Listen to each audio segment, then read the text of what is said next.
America, land of the free, home of the brave, and creator of Johnny Bravo. Yeah, whatever. American cartoons are a pillar of American cultural exports that I think are often overlooked.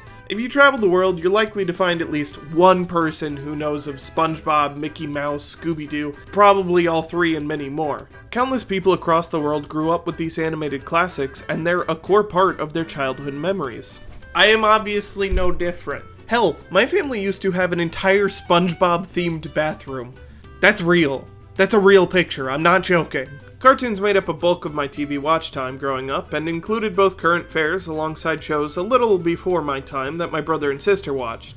Couple that with the fact that I used to keep my TV on as I slept, typically turned to Disney XD or Nicktoons Network. Let's just say I spent a lot of time watching American animation. As I started to grow up, I started to lean away from cartoons and more towards the teen dramas, and then eventually full-on adult dramas. But now that I am an adult, I spend a lot of my time consuming Japanese animation because time is circular, and I'm now trying to desperately reclaim that tiny bit of childlike joy I once held. But what if I could take those childhood memories and slam them together with the style and aesthetic of media I watch now? Well, enter anime adaptations of cartoons. While it wasn't uncommon for American companies to contract Japanese studios to produce cartoons, like the first season of Transformers, these shows tended to emulate the style of our cartoons. And then, as more children's anime came over to America via programming blocks like Foxbox and 4Kids, it became international studios that tried to emulate the Japanese animation style. But those aren't what we're talking about today. No, we're discussing anime productions made by Japanese studios for Japanese television. If they aired in other countries or were co-produced to do so, cool. Not really relevant. Also, I'm only going to be watching a handful of these episodes because 2 of these 3 shows are very long. Finally, in case you were wondering, I'm not going to be covering Transformers because while it does have a different continuity in Japan, thanks to the original production staff continuing to make new seasons while America switched to a different animation studio, it's still just more Transformers instead of some crazy take on the original. Now then, without any further ado, let's get into it. The Powerpuff Girls. Now this show was one of the constants in young Steven's watch list. As a big fan of superheroes and series like Power Rangers, the Powerpuff Girls were always able to scratch that hero itch and do so with some pretty fun comedy along the way. But what if we turn the Powerpuff Girls into magical girls? Powerpuff Girl Z is an anime take on the original that aged up the kindergarten heroines into middle school magical girls, and is a name I wouldn't be surprised if most of you know. Powerpuff Girl Z feels like one of those anime that every anime fan seems to stumble upon when they're first discovering the medium. One of those bombs that someone in 6th grade would drop at the lunch table like, "Hey guys, did you know there's another Powerpuff Girls show made in Japan? It's like Sailor Moon, but the Powerpuff Girls." Sporting character designs from Miho Shimogasa of Cutie Honey Flash fame, and an animation director from Sailor Moon, Powerpuff Girl Z hit Japanese airwaves in July of 2006 and ran for almost exactly 1 year alongside a manga lasting just as long. As I implied earlier, this is one of those shows that I vaguely remember hearing about or seeing screenshots or clips from, but never actually seeing the real deal. While there was an official English dub, as the series was co-produced by Cartoon Network, it never aired in America. Personally, I never really watched any magical girl shows except maybe occasionally seeing the Winx Club on 4Kids, but it stands to reason that I should at least appreciate them, as they're seen as the shoujo alternative to shows I do love, like Sentai and Kamen Rider. Thus, 15 years after it aired, and after I would have been the target audience, let's see what I missed out on. The first episode, really just the first segment, doesn't really serve as much of an introduction. They don't even say any of the girls' names in it. So let's jump into the second half of the episode and the Powerpuff Girls' origins. The first question I'm sure is on your mind is what warrants them being the Powerpuff Girls Z? Obviously that'd be your first question. Well, instead of being created through sugar, spice, and everything nice with an accidental dose of Chemical X, we open with Professor Utonium experimenting with Chemical X until his robot dog drops a pork bun inside. The resulting concoction makes a chemical more powerful than Chemical X. Thus, Professor Utonium names it Chemical Z. But what happened to Chemical Y? You can't just skip around the alphabet as you please, Utonium! After the world is randomly thrown into a meteorological disaster, Utonium's son recklessly fires the new chemical at the iceberg that formed in Tokyo. While that does actually fix the issue, it also fires 4 beams of light and several beams of dark light. The light hits our 3 heroines, no longer sisters, and turns them into the Powerpuff Girl Z. Meanwhile, the dark beams hit several people, and a monkey, and turn them into the villains we know and love. Or at least anime facsimiles of them. Also, the anime does call them the Powerpuff Girl Z, but I'm an American, so it's Z. The origin story episode mainly focuses on Blossom fighting Mojo Jojo, whose quirk is that he won't stop saying Mojo at the end of sentences, and also he's magic now, while episodes 2 and 3 focus on introducing Bubbles and Buttercup respectively. While still possessing some superpowers like super strength and flight, the girls now primarily use weapons to be more in line with their new magical girl style. Additionally, their names aren't actually Blossom, Bubbles, and Buttercup. Instead, those are just titles for when they're transformed. But I'm going to keep calling them by those names because nearly 24 years of memories aren't going to let me call them anything else. Plus, it's just easier for you all. The girls' personalities are mostly intact. Bubbles is still an airhead and Buttercup is still a tomboy, but Blossom is now a boy-crazy, snack-obsessed nerd. Instead of being super smart, however, her nerdy side is demonstrated more for her love of all things hero-related, and noting things like red makes her the leader and wondering if Bubbles is supposed to be her rival because she's wearing blue. But I have to mention the show's banger soundtrack, and the transformation sequence goes hard.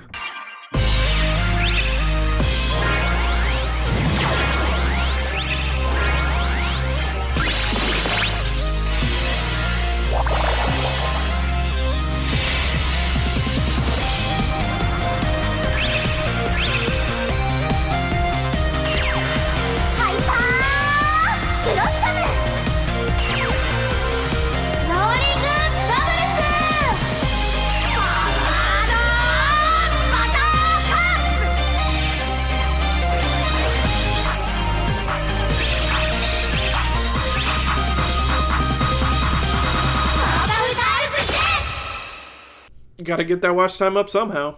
After the first 3 episodes, I decided to jump around a bit to see at least one other villain than Mojo Jojo. Many of the classic villains return in remixed ways, but we can't talk about the Powerpuff Girls without mentioning the Rowdy Rough Boys.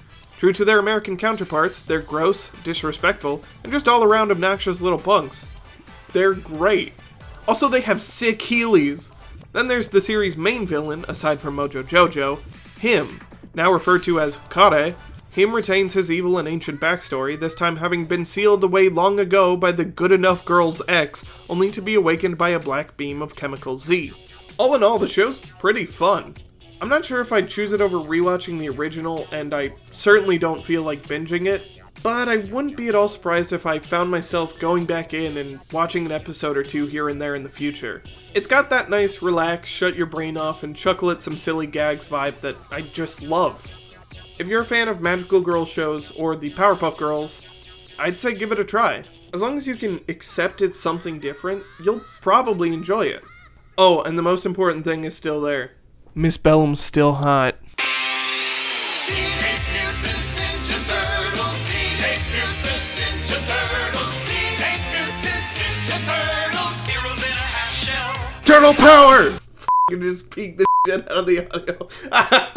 If you're not a fan of the Teenage Mutant Ninja Turtles, then you're lying to either yourself, me, or both, and I will not have that here. One of the longest lasting cartoon, movie, comic, and toy franchises, TMNT has gone through various redesigns and styles with each one helping form their generation's children. This is a series that I'd argue is on the same level of cultural touchstone as Transformers, Power Rangers, and even Pokemon.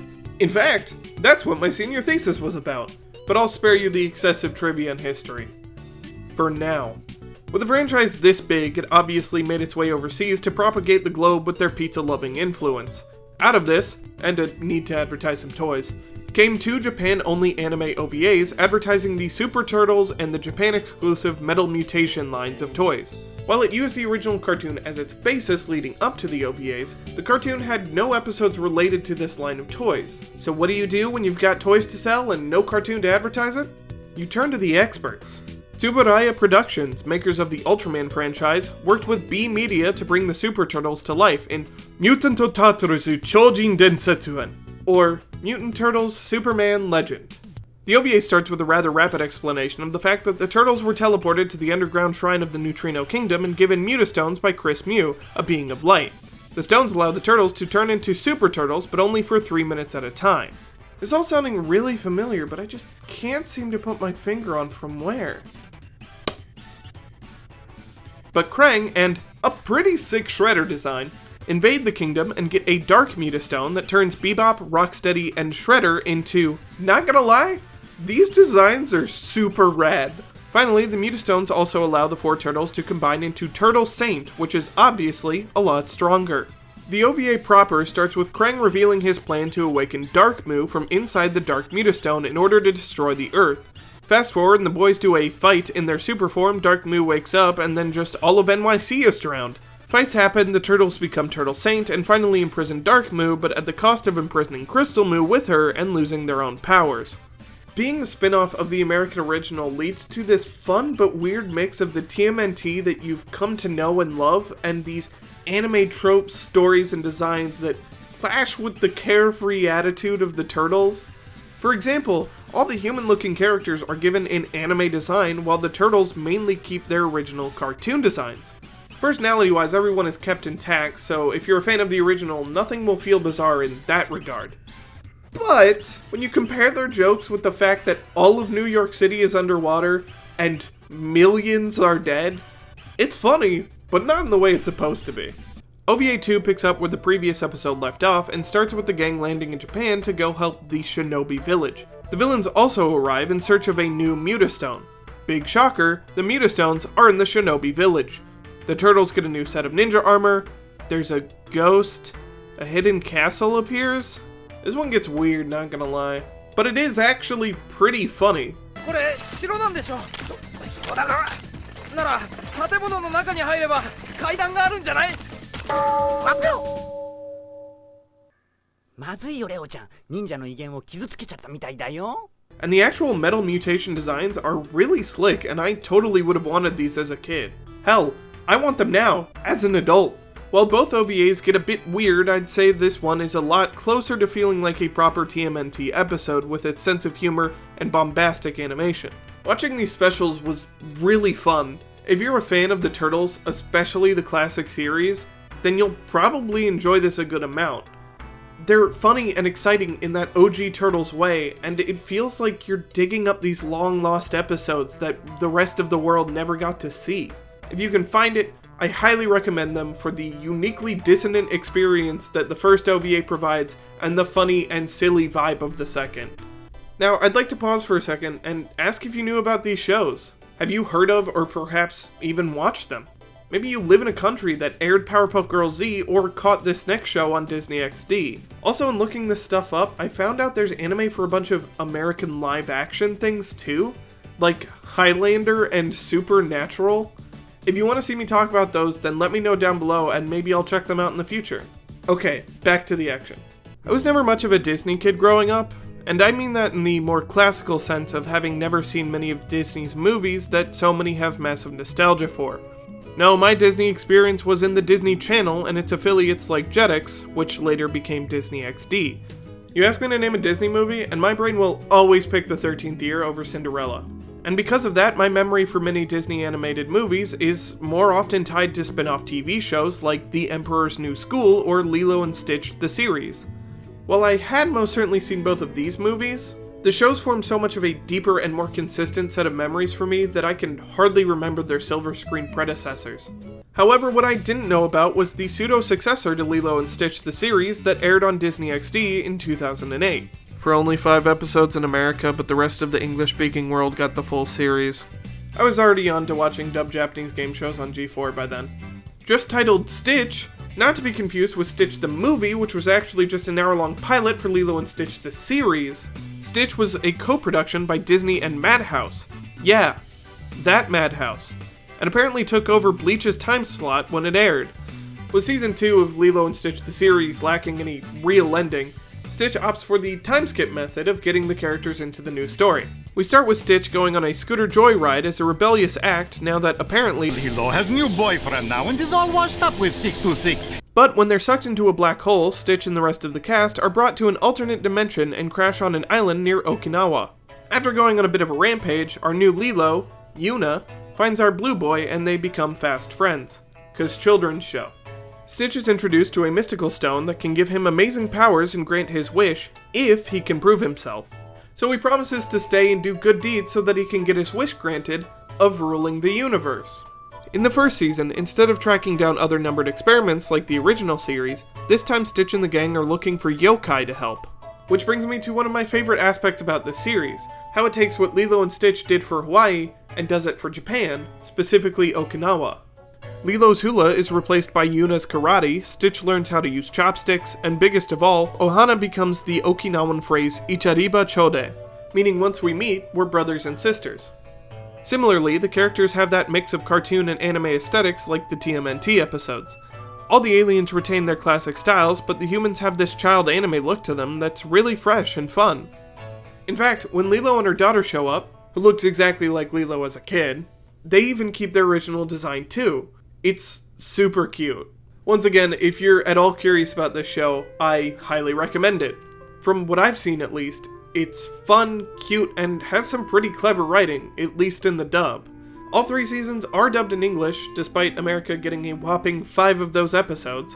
It seems, based on my random scrolling through, that the show eventually goes back to focusing more on the other experiments like the original, but also does stuff like move Stitch to the city, add this super anime villain, and even add a character voiced by Laura Bailey doing almost exactly the Kaine voice. Rise and shine up there! What, you think you're on vacation or something? I'm gonna pull out your teeth and cram them up your ass! It's incredible. Honestly, I'm kind of surprised at how much I enjoyed all of these shows. I wasn't expecting them to be horrible or anything, but they all had something cute and unique to offer from their original counterparts. I think if you're a fan of any of these franchises, you'll probably find yourself having a good time with these anime.